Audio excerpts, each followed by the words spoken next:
Hi, everyone. Good afternoon. My name is Melanie Condon, and I staff the National Conference of State Legislatures Environment Committee and the Energy, Transportation, and Agriculture Committee.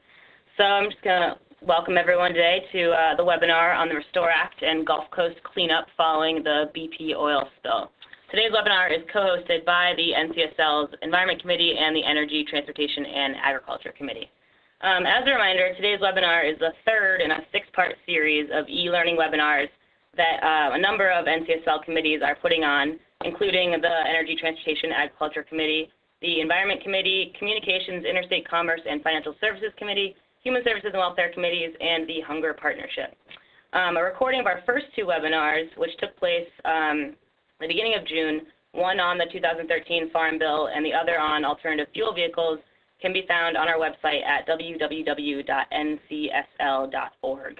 And the second section of our six-part webinar series will resume after our legislative summit in the second week of September. So back to the task at hand. Today's webinar on the Restore Act will feature two great presenters who will be providing a look at the Gulf Coast cleanup efforts following the BP oil spill. So afterwards, we'll be holding a Q&A session. And as a reminder, you can type questions into the Q&A chat box, which is on the left-hand side of your screen. You can do that at any time during the webinar.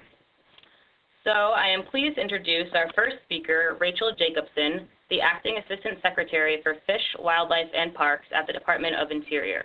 In this role, Rachel oversees and coordinates policy decisions for the National Park Service and the U.S. Fish and Wildlife Service. Rachel also represents the Department of Interior on the Gulf Coast Ecosystem Restoration Council, which was put into place through the Restore Act. And she was also instrumental in negotiating the recent $1 billion early restoration settlement with BP. Rachel has over 23 years of experience working with the Department of Justice, where she developed her expertise in environmental law with a specialty in natural resource damages. So with that, I will pass the floor to you, Rachel.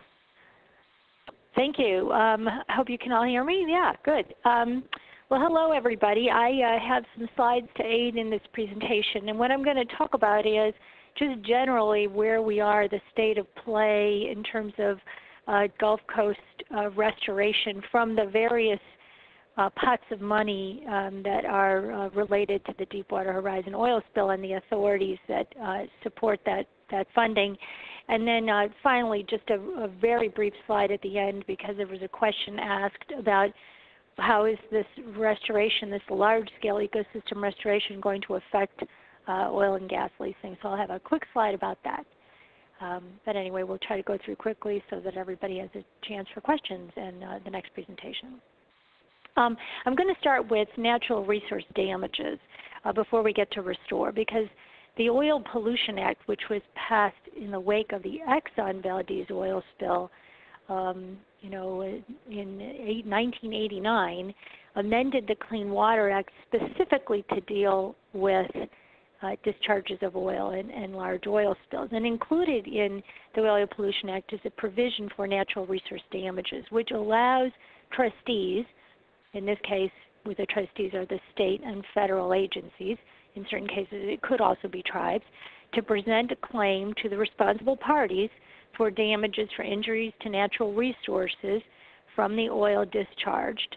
And those recoveries must be used for restoring, replacing, or acquiring the equivalent of injured natural resources. So the goal, this is a regulatory process that, again, intends to restore the system to the condition it would have been in had the spill not occurred. So the idea is we're not going to hold responsible parties for what we call anything beyond baseline conditions. What was the condition of the resource pre-spill? And for that, responsible parties must compensate, as well as for the time it takes from the discharge of oil until the restoration. So there's both the primary restoration, which is the getting the actual oiled marshes and beaches cleaned up, as well as the compensatory, restoring, compensating the public for that time that it takes to get to restoration. And it's supported by a damage assessment, and that's why we call it the Natural Resource Damage Assessment, is typically how you refer to it, the NRDA, because all of this is premised on a very, very comprehensive and robust set of studies that look at all of the affected resources and how the oil has injured those resources. And it's resources and services. So it's not just the resource itself, but it's services that those resources provide. And that can be services to other resources.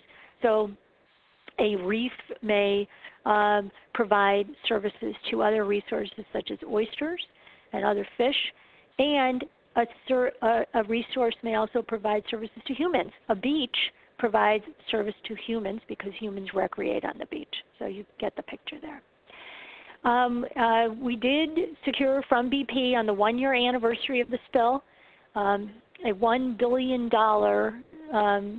we'll call it a down payment, so that we could start early restoration.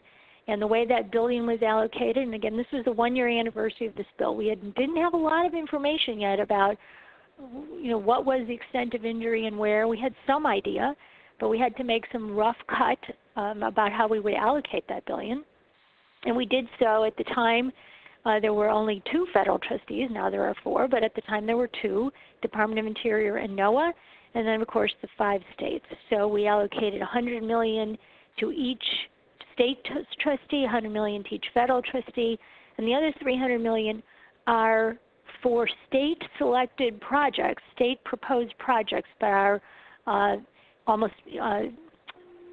it's almost like DOI and NOAA act almost like in a grant capacity. So all the states submit projects and DOI and NOAA sort of take the broad view of which projects from that $300 million would be funded.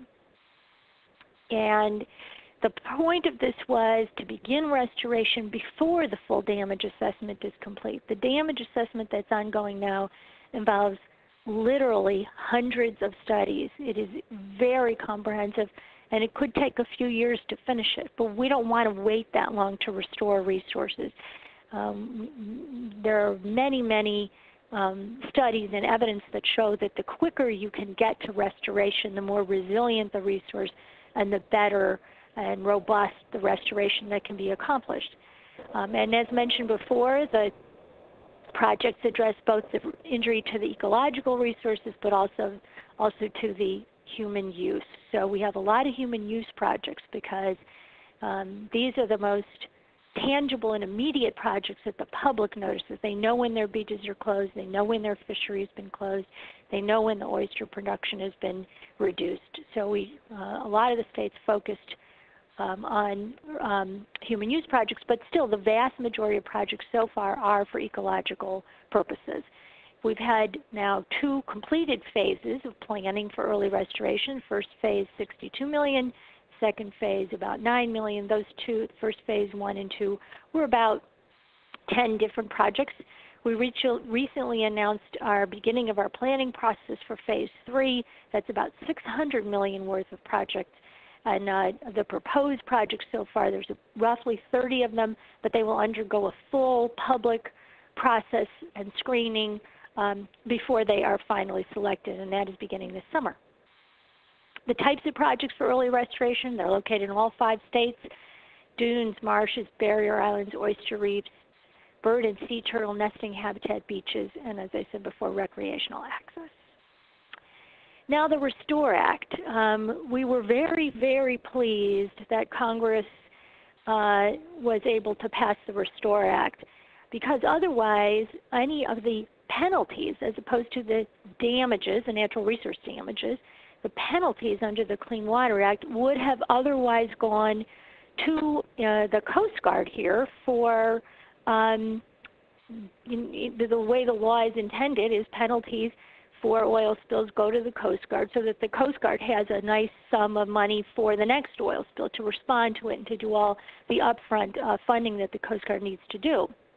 But Congress recognized here that based on the amount of potential penalties at issue for the Deepwater Horizon spill, that would have been way more money than Congress intended for the Coast Guard, and instead that the money should go to restore the Gulf of Mexico. And the Restore Act was thus passed as an amendment to the transportation bill. It also amends the Clean Water Act, as I said, to direct that 80% of the penalties will go to the Gulf Coast region. The other 20% will go to the Coast Guard Fund because that fund still does need to be capitalized. The Restore Act establishes a Gulf Coast Restoration Trust Fund that's administered by the Treasury Department, and a Gulf Coast Ecosystem Restoration Council, which consists of 6 federal agencies and 5 states. And it very much will build off of the work of the Gulf Coast Ecosystem Restoration Task Force that the President put into place in the wake of this bill. That was chaired by EPA. And that task force, which went out to all of the regions and held several public meetings and really listened to what it is that the public wants to see for a fully restored Gulf.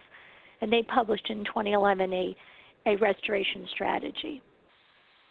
The Council builds on that restoration strategy, as we'll talk about later. But first, let's look at the Restore allocation. So the Restore Act takes that 80% of the civil penalties and allocates them in specific ways.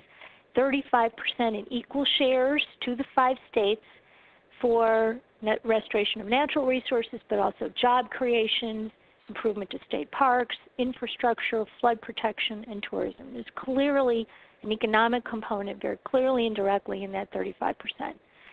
Another 30% also to the 5 states in percentages based on a formula that will look at oiled shoreline, distance from the incident, population, and then those will be for projects implemented pursuant to state plans, and those state plans will in turn have been approved by the Restoration Council.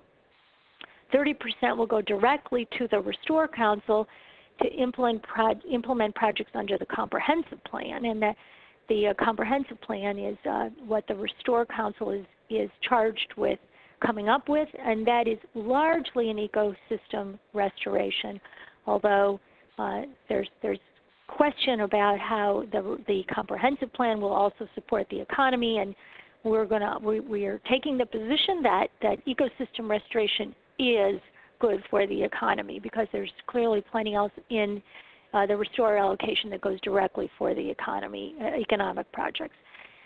There's another 5% allocated, 2.5% for a Gulf Science and Monitoring Program to be carried out by NOAA in consultation with the Fish and Wildlife Service, and then 2.5% in equal shares to the 5 states to establish research centers in each state, centers of excellence. The point being that we need to learn from this. We need to learn about restoration of the Gulf. We need to make sure we have the almost a permanent infrastructure in place that's monitoring and understanding how this ecosystem is restored. This will be the largest ecosystem restoration in the world, and we need to make sure we're getting it right. We need to make sure we have the best science in place and that we're monitoring and constantly adaptively managing as necessary because it's a huge investment. As mentioned, the Gulf Coast Ecosystem Restoration Council, which just published the draft initial comprehensive plan, took the various elements and goals of the task force strategy that I mentioned before and added a 5th, which is restore and revitalize the Gulf economy. And again, a robust and restored ecological Gulf is also good for the economy. It will provide for storm resilience. It will create jobs. It will create desirable places for people to live and work. So for all those reasons, the Council is taking the position that restoration projects are good for the economy and restore the economy. The Council timeline. A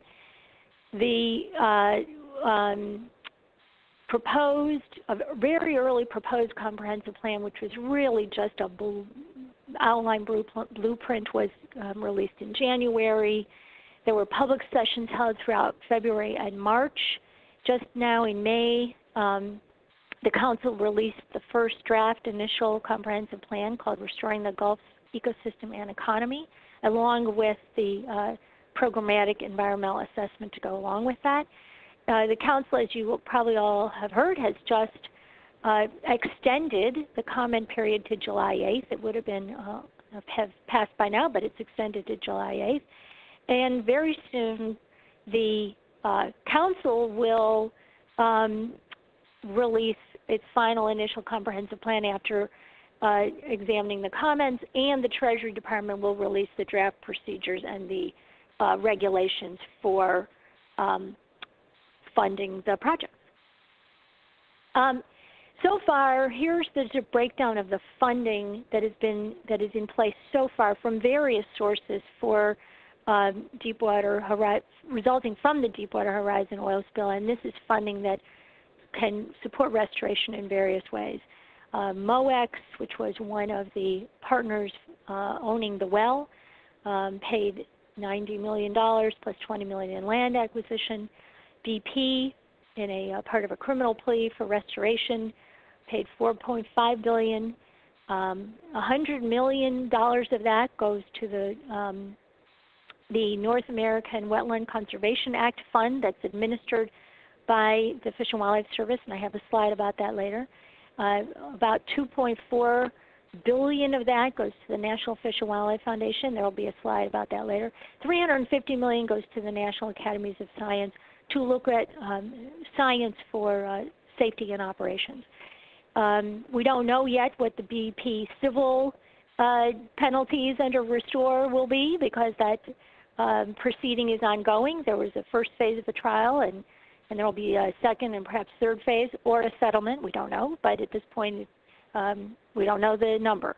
Transocean did settle its civil liability under the Restore Act, and based on that, there will be $800 million for the Restore Act, $150 million to National Fish and Wildlife Foundation, pursuant to the allocation on the slide I will show you in a minute, and $150 million to the National Academy of Science for, again, safety drilling research.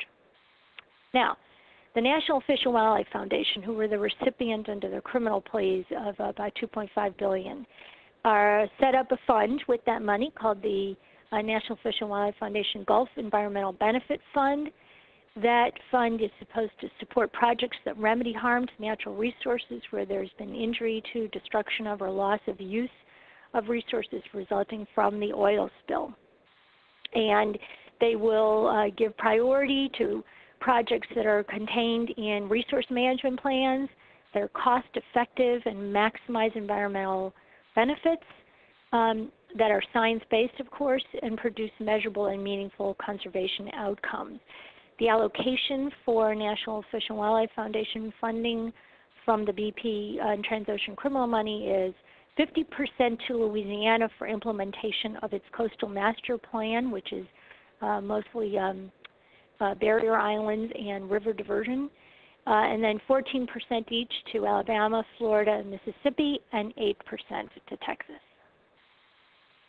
$100 million for the Interior administered North American Wetland Conservation Fund. It was also from the BP criminal agreement. That fund was set up long ago from and takes hunting fees and uses those fees for acquisition of important wetland properties for migratory waterfowl. And that fund has been in place for many years. It's administered by a council which includes 4 members of Congress and other stakeholders. It's administered by the U.S. Fish and Wildlife Service. The plea agreement with BP for the $100 million says that the money will go to the fund to provide matching grants for wetlands conservation projects to benefit migratory birds of the Gulf of Mexico. And the purpose is very specific for the wetlands restoration and conservation located in states bordering the Gulf of Mexico or otherwise designed to benefit migratory bird species and other wildlife affected by the Macondo oil spill, which is another way of calling the Deepwater Horizon. And then finally, there was a question asked about what is the future of energy production in the Gulf given the ecosystem restoration that we're embarking on. And, you know, it's hard to answer that question specifically. I don't know that anyone has asked it quite that way. So I just thought I would simply recite facts as they are on the ground right now in terms of a snapshot. Right now, domestic oil production is currently higher than any time in 2 decades, and natural gas production is at its highest level ever. And of course, much of that takes place in the Gulf. And specifically in the Gulf, over the last just couple months, in March, there was a 39 million acre oil and gas lease sale in the central Gulf of Mexico.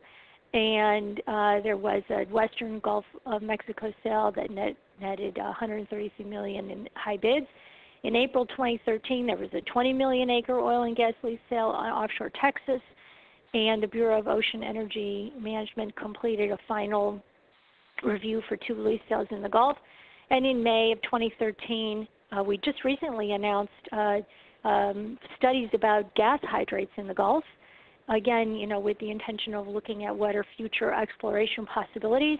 And the Bureau of Ocean Energy Management and the National Marine Fisheries Service, which is under NOAA, are proposing a preparation of a Gulf geological and geophysical environmental impact statement. Again, preparatory work for future exploration activities. So I would say that restoration of the Gulf, comprehensive ecosystem landscape level-wide restoration of the Gulf, is not inconsistent with oil and gas production as long as that oil and gas production is done in a safe, responsible, and environmentally sound manner. So with that, I will turn it over to our next speaker, and we can save questions for the end. Thank you. Great. Thanks, Rachel. That was great. So I will now introduce our second speaker, and we'll do questions at the end. So our second speaker is Karen Gautreaux. She's a board member of the America's Wetlands Foundation, which is a forum for sharing ideas and solutions to ensure the sustainability of the Gulf Coast. She's also currently Director of Government Relations for the Louisiana chapter of the Nature Conservancy. Karen was previously Deputy Secretary of the Louisiana Department of Environmental Quality, working on issues of coastal restoration, air quality, and environmental justice. Karen was also the president of the Association of State and Interstate Water Pollution Control Administrators. So with that, Karen, I'll turn it over to you.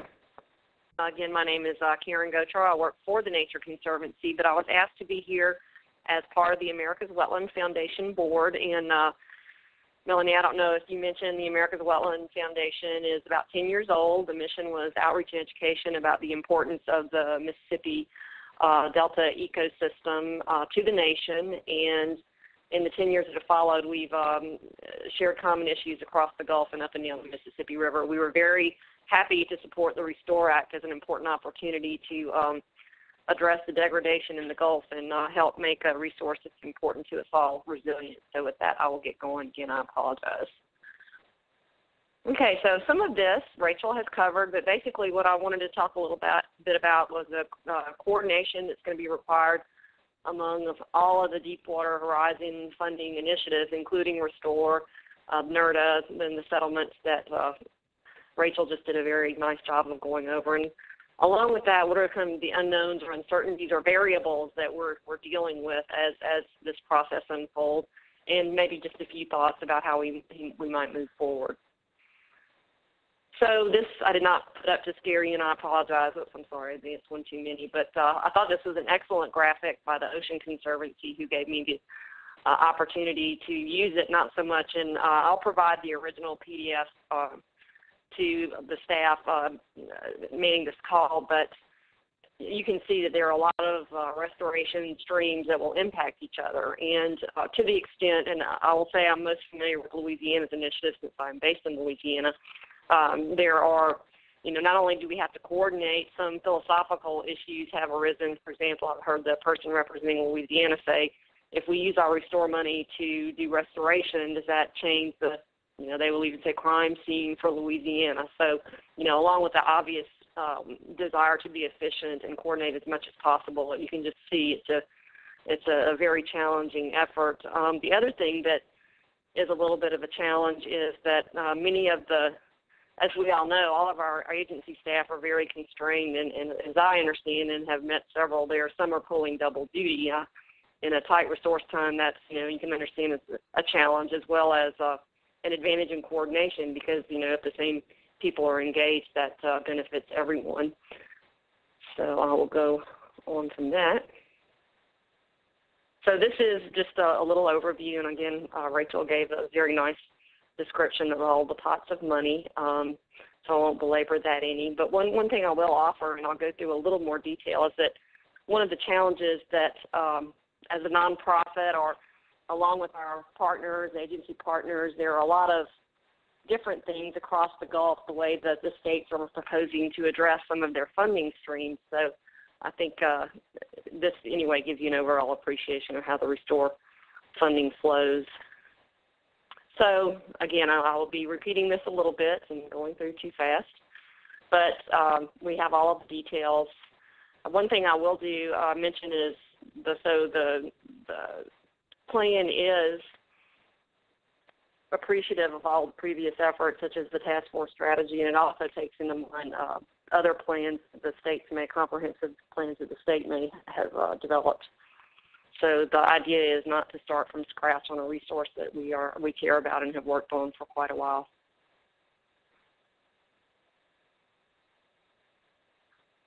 So again, as mentioned, the ultimate funding amount is unknown, which presents some challenges in developing a plan and moving forward. As we all know, the fines from BP, which would still be determined through the trial phase, civil and administrative fines, could range anywhere from $4 to $17.1 billion, depending on the degree of negligence it's found, due diligence, gross negligence. They're, for the most part, calculated on 87 days and 4.1 barrels release, or the typical figures that I know. But, you know, the exact amount and how they'll be dispersed is still undetermined. The Transocean settlement, we've already mentioned we've received 320. I think there's another 240 that are expected by 2015, I believe.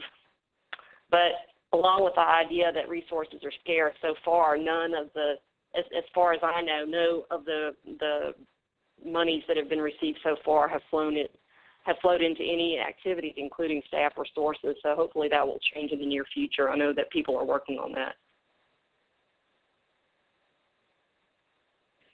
So again, the funding challenge resulted in parts of the plan that were required for, they just could not, I think, responsibly develop the senior funding strategy or the funding priorities list, which are the projects the council will fund over the next 3 years. Now, there was a list provided. Council members must sponsor a project, so a number of the council members submitted a project list that in no way indicates what will be funded or a priority, but just examples within their jurisdictions that they believe would be eligible for Restore funding. So that is available in the appendix with the draft initial plan. As I already mentioned, again, there aren't any Treasury regs to guide that trust fund expenditures, which, you know, is how it's going to happen over what period of time it's going to happen. So a very uncertain thing to be developing a plan on. The state expenditure plans are under development, and I'll throw a few observations about those with some slides that are coming up. But the states are in varying states of readiness. For example, Louisiana, because of our coastal crisis, has been engaged in planning for an implementation of a coastal program for many years, and within the last couple of years, the state master plan was developed, and that will, I'm not sure if it's been officially submitted, but it is generally known that will form the basis of Louisiana's state expenditure plan. As I understand it, the other states are in varying degrees of developing their plans, but they're a little more challenged because the situation has not been the same. Certainly their resources are important and they care, but there may have been different efforts to address different planning, and so they're working to pull them together. And for example, in Florida, I understand that the National Estuary programs are a big component, and of course the way their funding flows, their counties play a large role in that, but they are currently under development. And that has to fit into the overall Restore Fund expenditures. And the sequester is also, I just found out yesterday that apparently OMB has decided that, and Rachel, you're probably more up on this than I am, but apparently the $320 million that have been deposited from Transocean, apparently there is consideration that approximately 7% of the monies would be used to pay the deficit. And I think that ends up amounting to around $23 million, if I'm not mistaken. So that's another impact on the funding stream going forward. So the state expenditure plans, again, comprise 30% of the 80% of the funds going to the Restore Act. And there are criteria, and I did not choose to go into all of the eligible activities. They're listed in the plan, but basically to improve habitats of various types, comprehensive ecosystem restoration. They can be used for environmental and economic restoration. As also mentioned, we are firmly convinced that the economic restoration should be in the context of ecosystem restoration. They're very much linked together. We've been very prosperous in the Gulf because we've had that strong environmental platform, and that needs to be considered as we go forward. And we're also an advocate of developing environmental restoration technologies and so forth that can not only benefit us but can be shared wherever there are similar ecosystem issues. And the state plans must be submitted to the council for approval. So they have to abide by the goals, objectives, and so forth that the council establishes.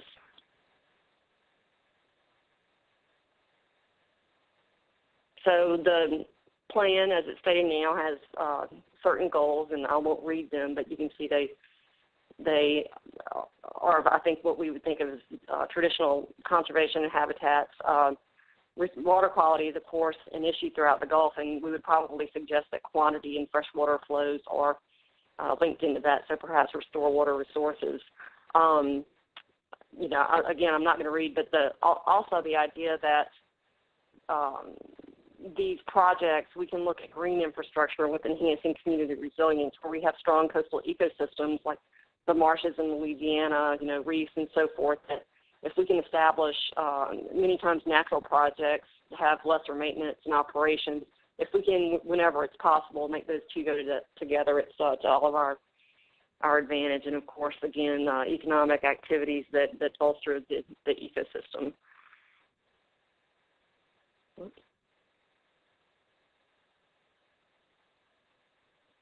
So here are the objectives under the goals that provide the framework for looking at how we're going to move forward with projects.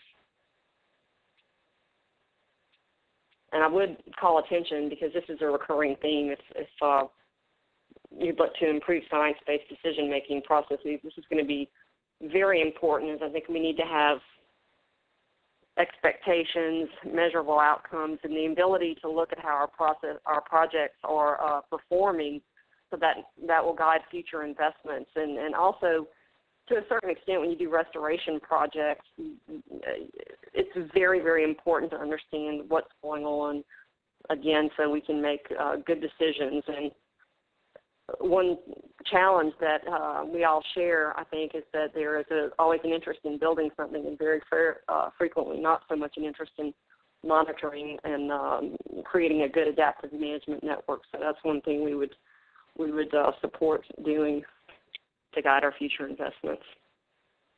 So this is another scary graph. Ocean Conservancy, again, was good enough to do this. And what I would like to call your attention to is the two pots, both the equal allocation, the 35%, 7 to each state, are dealt with differently throughout the Gulf states. For example, in Florida, you can see that their 7% goes both to disproportionately affected counties, and then 75% goes to the 8 disproportionately affected counties, and you can see the list of them. Again, I'll provide these graphics so you can enlarge them if you're interested in following up.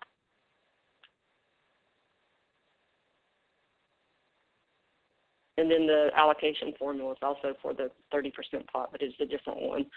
So Alabama, the 7% is going to the state, and there is a commission developing a plan for which that money will be used, and they have, again, the 30% allocation that is a standard for the rest of the states. Mississippi, again, it's all going to the state of Mississippi.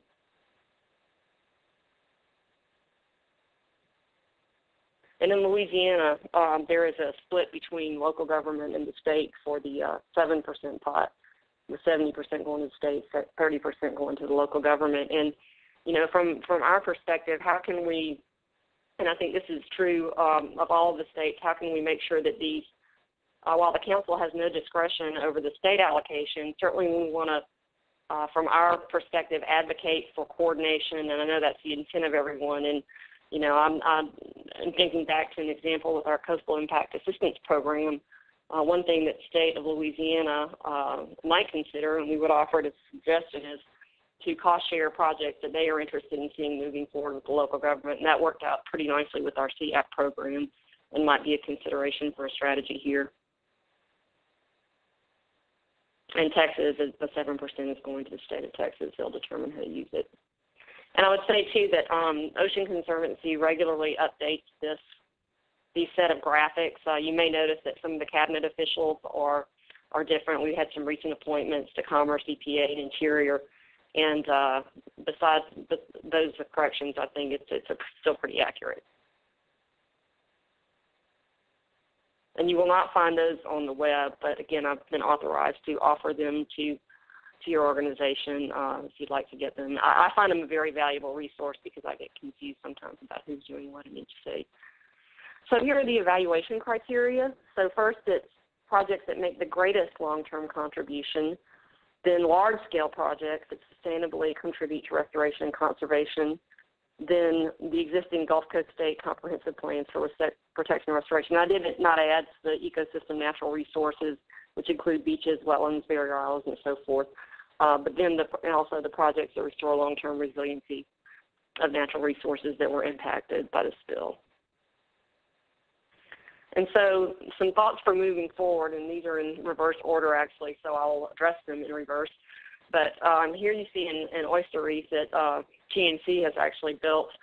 And the idea being that as we move forward in commenting and thinking about, you know, what are the criteria that we use for selecting these projects, how do we evaluate them, I would suggest that for those projects, the higher the prioritization be somewhat dependent on multiple ecosystem service benefits. And Rachel used the example of an oyster reef, but we found, and I agree, and one of the reasons that we have been interested in oyster reefs is the multi-functions they perform. For example, this oyster reef, is, and as many of them do, offers shoreline protection. It offers habitat for the different species that enjoy reefs. It will provide spat for to enhance the oyster population. There are improvements in water quality compared to traditional materials. Again, I'll use the Louisiana example. When we bring in rocks from a quarry somewhere in the U.S., they are heavier than the soils in the area. So oysters are a natural component of the system. So they will build, accrete, be resilient against sea level rise, and hopefully in the future it will. And we're seeing some good reports of sediment accretion be able to plant behind them. So that sustainability and enhancement of the ecosystem, and this is probably something we would like to think about as we move forward, those multiple benefits whenever possible.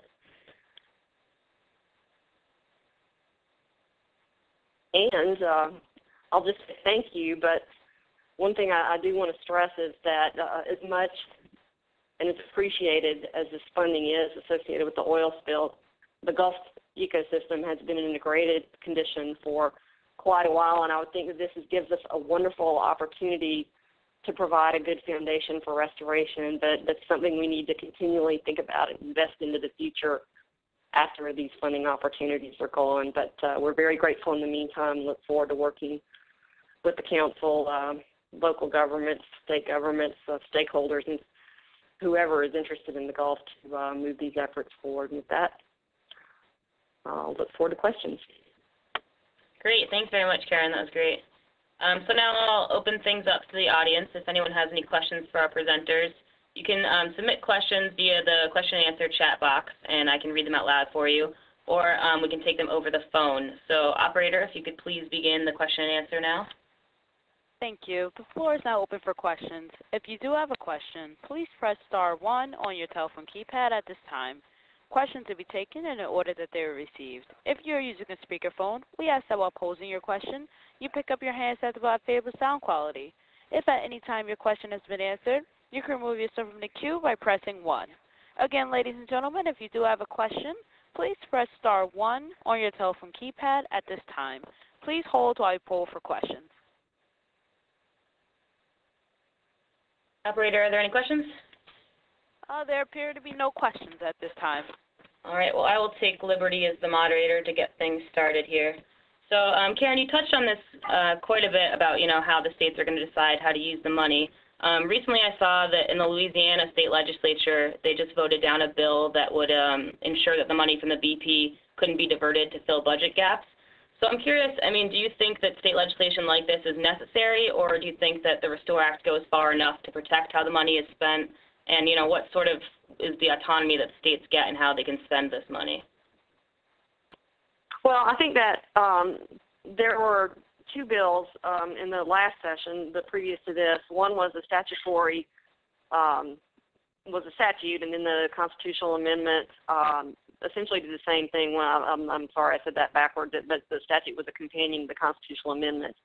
And I think the value of that, and if you'll go back to a year and a half ago, at that point, the Restore Act was not actually even passed, and I think some people thought it was a good idea, and I don't disagree with them, to send the signal that we were serious about using these monies for restoration. The statute passed, like a lot of states, and I will say that Louisiana has set up a Coastal Restoration Trust Fund. It did that in 1989 and has consistently deposited offshore revenues, other things coming in related to the coast, and of course the funds related to the Deepwater Horizon would be the biggest example. They have placed them in the Coastal Protection and Restoration Fund.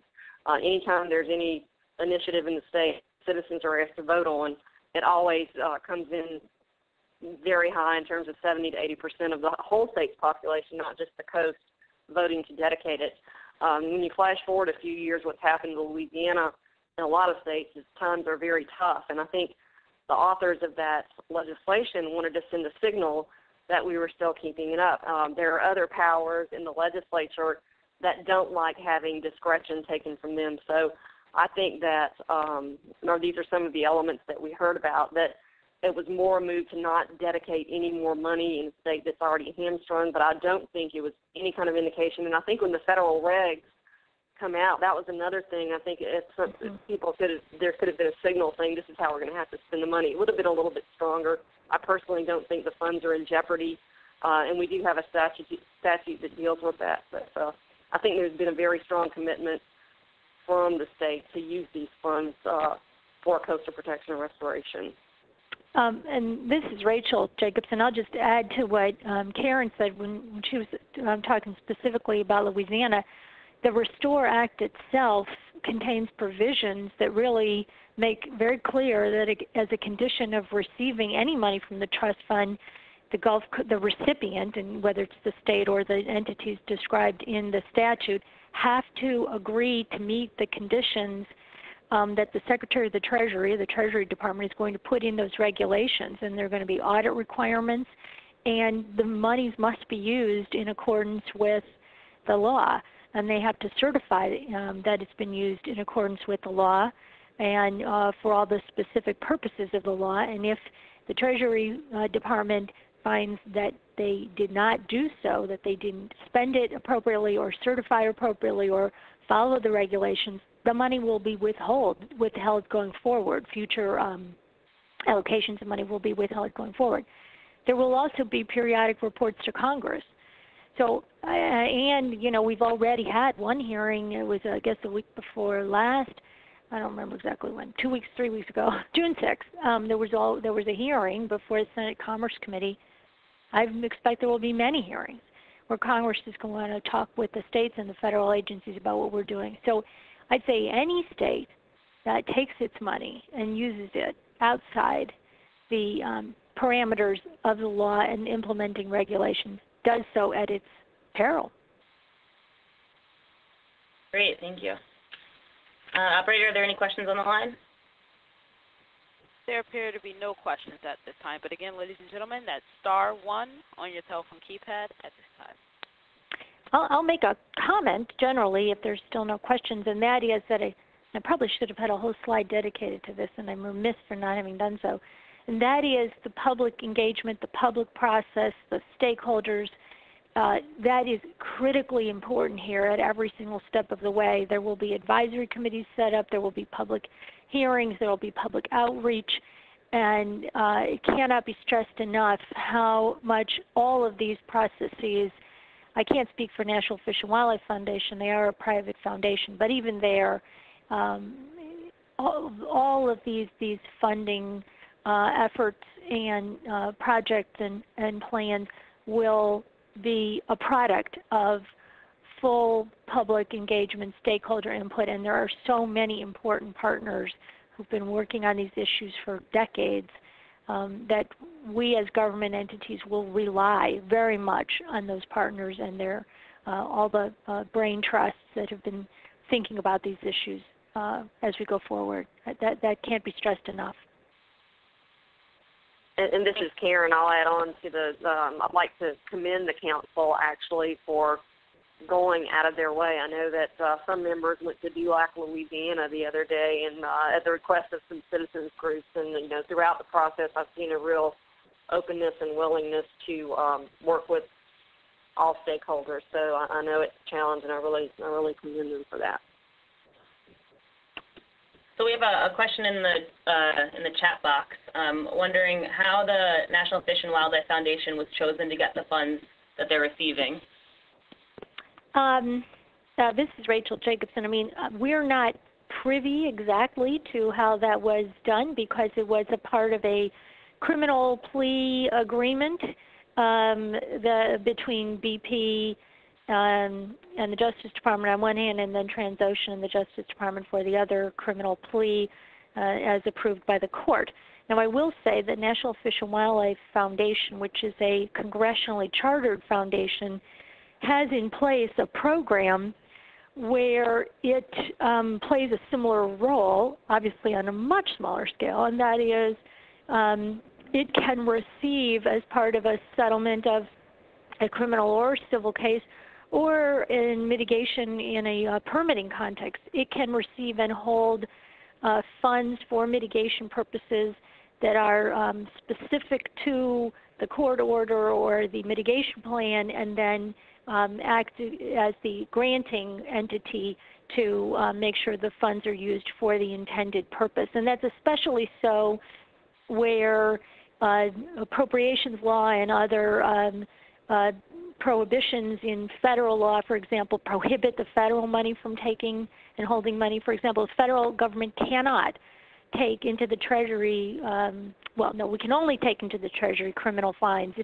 If we want to take something that would have been a criminal fine and turn it into a mitigation fund or a some other restitution fund, it has to be put somewhere else typically. It can't go into the federal coffers just by virtue of fiscal law. So NIFWF did perform this function in the past, albeit on a much smaller scale. So I'm guessing, because as I say, those were obviously confidential discussions that led to those criminal pleas, that the Justice Department looked at NIFWF that as an entity they've used before for similar purposes.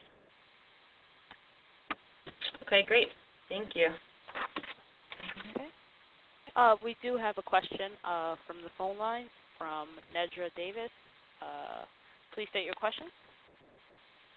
The graphics that Karen Gautreaux showed from the Ocean Conservancy, the individual states, and those are not available. Did I understand you right?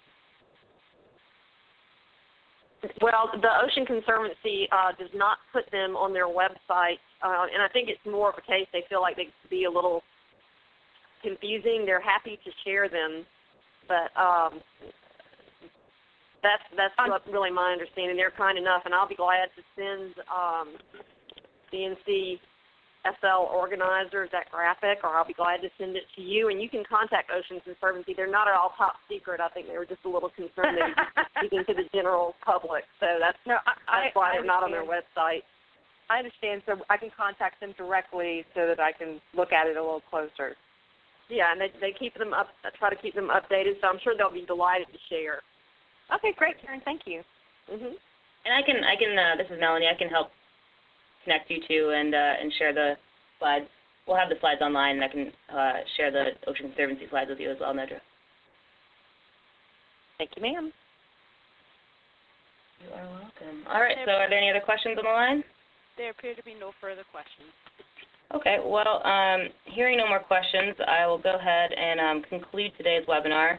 But obviously, I want to thank both Rachel Jacobson from Department of Interior and Karen Gautreaux, representing America's Wetlands Foundations, very much. I think, what you guys presented today is helpful in understanding, what we're doing to our coast and how we're helping to conserve it and what the Restore Act was all about. So we really appreciate it.